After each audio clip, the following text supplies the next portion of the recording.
Ces feux, ils ont désormais atteint les abords de la principale ville de l'île, Palerme, et des immeubles entiers ont dû être évacués. Absolument. Voilà maintenant près de 48 heures que les habitants de Palerme suffoquent à cause des nombreux incendies qui touchent les collines autour de la ville. Mais les flammes ont avancé rapidement ces dernières heures, notamment la nuit dernière, où des immeubles du quartier populaire de Mondello, là où il y a les plages à Palerme, ont dû être évacués. Les incendies avançaient tellement rapidement que certains habitants ont même dû sauter des balcons car ils ne pouvaient plus emprunter les escaliers. Alors c'est vrai que ces incendies touchent d'autres provinces, notamment le sud de Palerme, là où des habitations, une église notamment, a été ravagée par les flammes.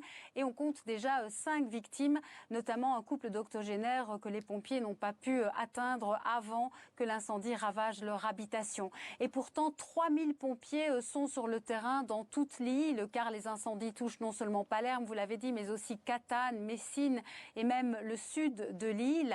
Des incendies qui, malheureusement, sont souvent dus à des mains criminelles, des pyromanes qui mettent le feu aux broussailles, et les fortes températures de ces derniers jours ainsi que les vents de sirocco font le reste et provoquent des dégâts très importants, notamment dans les parcs naturels, par exemple au pied de l'Etna qui est encore en flammes en ce moment.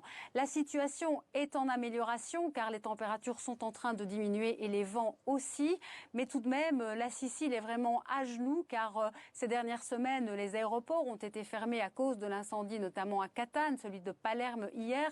Donc pour les touristes, c'est vraiment très compliqué non seulement de bouger dans l'île, mais aussi d'arriver et de sortir de l'île. Voilà pourquoi le gouverneur de la Sicile a déclaré l'état d'urgence. Il estime qu'il y a déjà pour 250 millions de dégâts à cause de ces incendies. Le gouvernement italien devrait proclamer l'état d'urgence pour la Sicile et d'autres régions italiennes. Mais le ministre de la Protection civile italien, Nello Musumeci, pointe du doigt l'Union européenne qui, selon lui, n'a pas des forces adéquates pour aider les pays de la Méditerranée, les pays du Sud, donc l'Espagne, l'Italie, la Grèce, à affronter ces incendies, notamment à cause du manque de Canadair qui ne sont pas arrivés, selon lui, assez rapidement en Sicile.